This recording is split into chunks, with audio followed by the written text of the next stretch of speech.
Namaskar everyone, welcome to Yoga with Andy. Today I want to talk about stretching the hamstring muscle.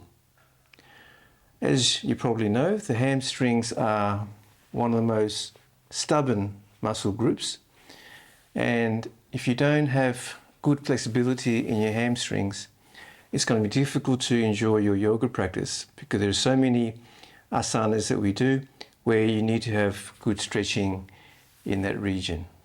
So today I'm going to go over the book that I use, and I'll tell you if you can, or I think you can even download it for free and you can follow it more closely. All right. The three asanas that I'm going to talk to you about today to stretch the hamstring muscles.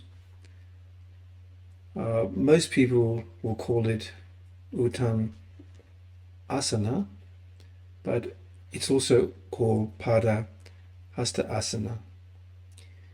We're also going to look at the other two, seated forward bends, Paschimottanasana asana and Janu Shira asana. Now, I mentioned that you can get a book. Now, this book here, I have a hard copy because I used this book on my yoga teacher training course, but you can also get a e-download if you go to and search for download all this. You can simply copy the entire text here, and then when you search for this you'll get a few, and the one that I believe you can get the free download from is from this link here. So if you scroll down here you'll see a picture and you should be able to download it for free. Now, please be aware that it might not be 100% safe, although I think that it is.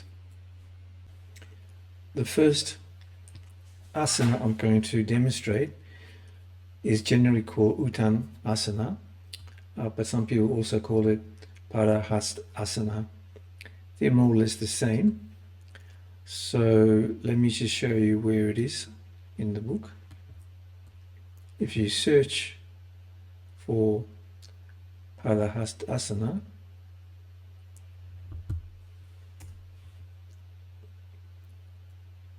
you'll see that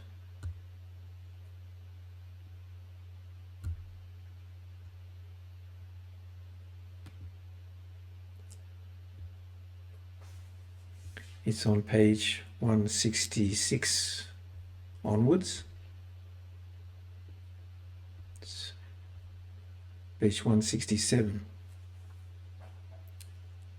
So it tells you in much more detail on the technique and also the benefits. The first asana I will do is just a standard forward bending from standing up position. And you do this as much as you can stretch your hamstrings.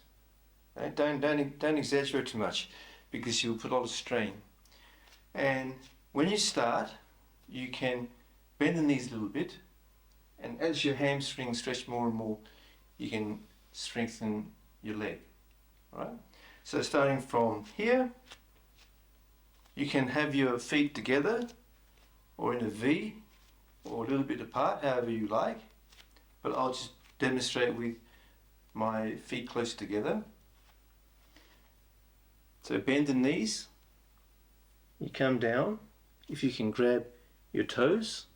If you can't, you can place your palms on your knee, but if you can, come down at least to your shin, but ideally you can grab your toes, right? And you can start with the bend, with the knees bent. Now when you fold and bend over, don't concentrate too much on bringing your head to your knees. It's much more important that you bring your chest to your upper leg. So I'll demonstrate. Keeping the knees bent and just bend forward like this. And as you get more and more flexible, you can straighten the legs like this, and then bring your torso to your upper leg. And as you get more advanced, you can bring your palms onto the ground, straighten the legs, and bring your body and head to your knee and upper leg area like this.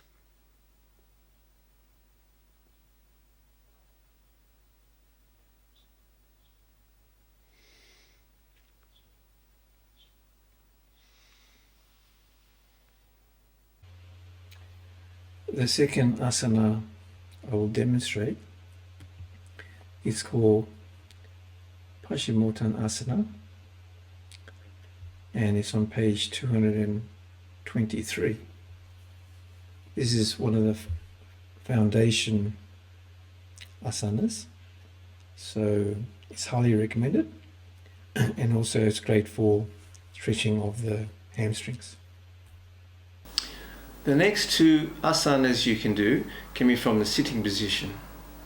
Now these are classic hatha asanas, and they are the best, in my opinion, to stretch the hamstrings. Also, of course, you'll be doing lots of bending for the spine, so also very good for the spine. All right. So the first one, feet together, and come down, ideally to grab your toes, but if you can't, then you can place your hands on your knees, or as far as you can, say, to grab your ankles. So if you can grab the toes, again, very important that you are bringing your torso to the floor and not your head. So you will come down as far as you can, and if you close your eyes, you can visualize your forehead pushing towards your feet rather than trying to bring your head to the knee. And as you do this, you can also try to bring the elbows to touch the floor. So I will demonstrate.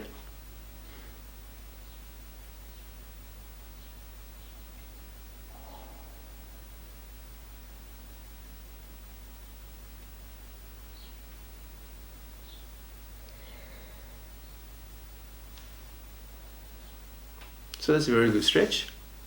Again, if you can't keep the leg straight, you can also bend the knees a little bit. But as you get more and more flexible, you want to try and push your knees to the floor. And as you get more flexible, you can stretch even further. I'll show you how to do that. So you would clasp your hands like this, place it over your head, and bring it over to your feet, and just repeating the stretch as previously. So inhale, exhale,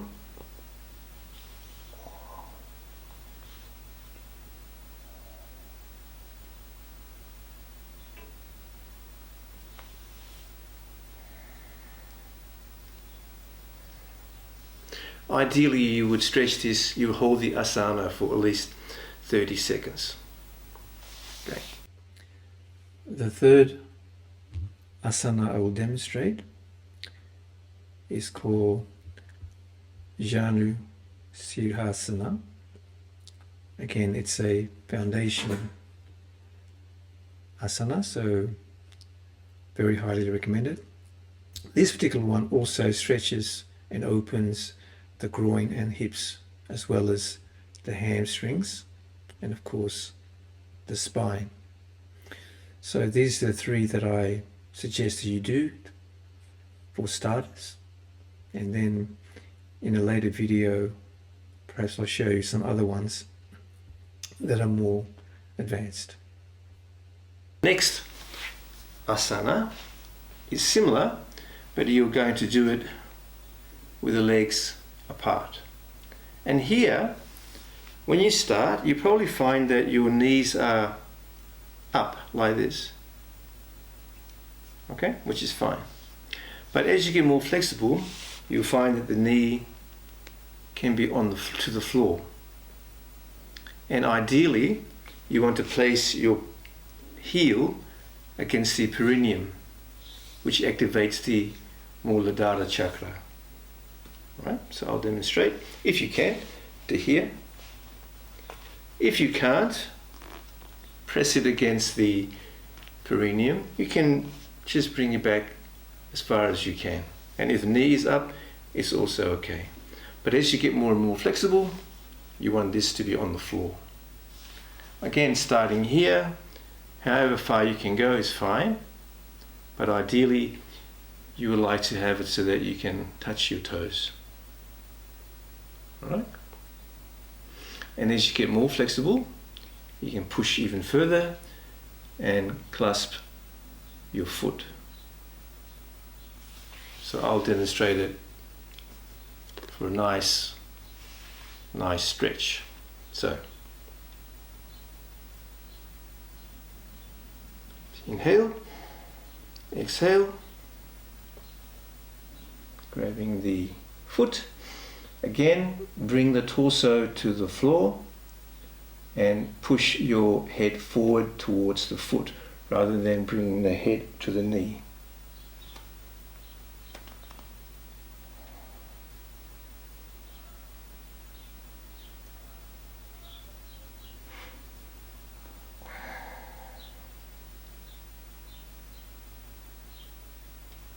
You can also bring the elbows to the floor.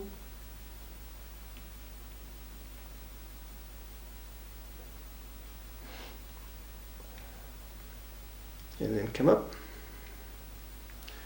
Again, 30 seconds at least, however long you can do it.